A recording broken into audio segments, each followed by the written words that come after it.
Okay, so I am varnishing cypress for the first time, so this is kind of exciting. You may or may not learn something from this video. It's more just for the joy of it, because it's just exciting. This is my favorite part of this job, period. That and hearing them for the first time. This is the instrument that I'm varnishing. It's a Baroque viola after Anton Posch, the great Viennese maker. And before I start, just a few notes on cypress. It behaves very much like, it's a softer hardwood. It behaves very much like willow when you're carving it, but it tends to be a little bit more brittle, you know? You can see behind me on this cello, which this work that you see here is over a year old. I stopped working on it. I can't remember why. But this is my personal model cello that I was thinking of making for myself. Oh yeah. So if you can see here, this is supposed to be varnishing, not teaching. You see the difference between the dark and the light here? So this is a harder area and this is a softer area. That's one thing when you're to keep in mind is if you choose to use cypress, then to keep that in mind that it's a weird, it almost feels like cedar, or when I'm working it, the way it behaves and carves is very much like Spanish cedar or the mahogany that Colichon used for his gambas. Anyway, oh, don't break it. So, let's do this. This is going to be really fun. I'm going to use Ruby Shellac. So, as you can see, the flakes actually they already have a brown color in them. So, I'm sort of hot rodding it. Instead of doing clear, I'm just going to start off with a brown. Now, the problem with Ruby Shellacs is that they vary in color quite a bit. So, you know, you'll order one batch and then 6 months later or a year later, you'll order another batch of Ruby. Say, oh, I want more of that stuff. And it's completely different. And the reason is it's different production batches. I believe it comes from an insect secretion in Indonesia. I can comment and help me with that, or you could Google it.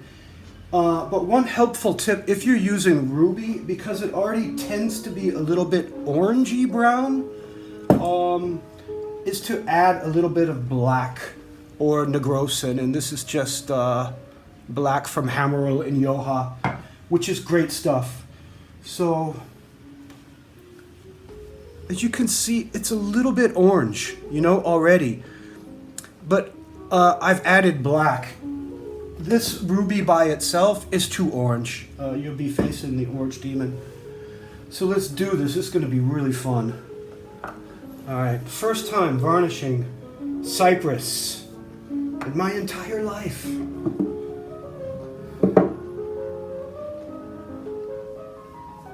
Right. So the wood itself is a little bit brown, you see? Boy, that looks cool.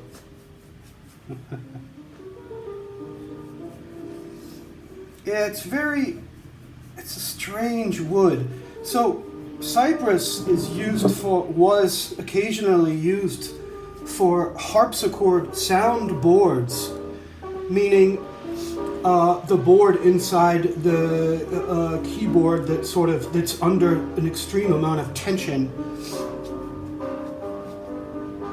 So where traditionally they would use spruce, you know, a softer wood. But cypress is soft enough. Like I say, it behaves like cedar almost, like not Western cedar, but maybe I think it's going to behave more like the sort of mahogany cedars, and it actually has a kind of cedary smell to the dust. So yeah, for this instrument, what we were after, the tone that we are after, myself and the great violist Dan McCarthy, in New York and playing internationally, of course, we're after this sort of powerful speaking voice. You know, a lot of my instruments tend to be like really dark sounding, due to me going thicker a little bit. You know, usually my plates are thicker than most violin makers would do them. But when you're working with cedar, start by treating it like willow. Just if you've done willow before, then you're going to think, okay, this is similar to a willow back, and you do want to go thick, because as I was pointing out on the cello, this darker and lighter parts, this disparity between hardness and softness, it's not great, but I actually put some reinforcements here because the way it was carving was so strange. Like, you know, it just didn't have a direction, you know, like sapelli or other weird crazy poplar and those kinds of woods. Okay, so that just looks cool, yeah. Let's just keep going. Look through the ribs. So the ribs are of like plain poplar, just to let the back dry a little bit. So yeah, you can see on like the difference on a white surface, that the ruby has some color, but it's not orange, you know. When you start adding many layers of Ruby Shellac on top of each other, sometimes the orange demon will come, you know. I'm not sure what noise he makes, like.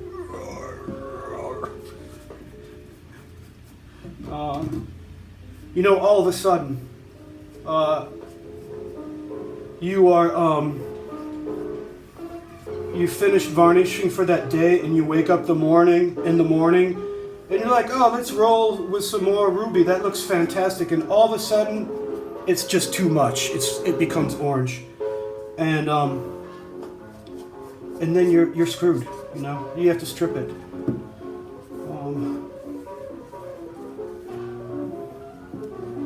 But like I said, I think I've said this before, stripping, they say, you know, them, they say that stripping is good, you know, with alcohol varnishes, you know, removing, adding, removing, and, all right, let's hit the back again because that just looks so cool. I'm gonna lubricate my brush with alcohol because it's drying in the brush. It's a good thing to remember. Yeah, so you see, it kind of make my alcohol a little orange. You got to be careful with ruby. I remember I bought a batch from, I want to say Dichtum in Germany, and it was true red. It was almost as if someone had put pigments in it, but I think that's the way it came out of the insect. I'm not sure. These things I am not so knowledgeable about. I just order kilos of shellac, and if I like, especially with ruby, like this one, if I order a kilo and I like the way it looks, you know, then I'll go ahead and order like 5 kilos or 10 kilos, and then I have enough Ruby Shellac. This jar here is that was full. I think that jar is about 2 years. So in 2 years, I went through that much. And I don't use it that much. I don't use Ruby Shellac very much. Make sure and do my corners. Yes, you see, that's amazing. That's just, it's like marble. It looks like this sort of marbled surface. Yeah, you can see the difference between 1 and 2. We have 2 here.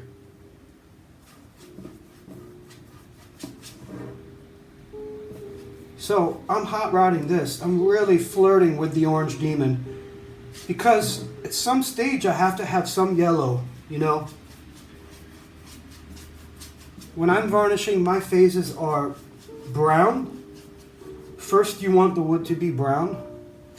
Then you want some kind of glowing yellow. You have to have yellow, I think.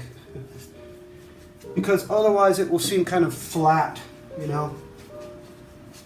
So brown, or then patina, if you're antiquing, which I am always antiquing. You know why? Because it's easier. Doing a beautiful straight varnish is really hard, actually. It's easier to make a muddy mess and do a bunch of antiquing. Anyway, I really need to focus. Notice I'm getting darker and lighter spots because I'm talking. Anyway, I will do some patina and then strip it, but I think that's really all for now. It was just that moment. So that's what it looks like with 2 layers. And it's not too orangey. You can see in the light. Let me turn off this light. Yeah, so this is it's a nice overcast day here. Winter time is varnish time. So, oh, you've never even seen the front. Look at those funky F-holes. I will probably enlarge these. You can I can enlarge the bottom parts later. It's not a big deal, even after the whole thing is varnished. So yeah, the Varnishing Cypress. Wow. The good things in life.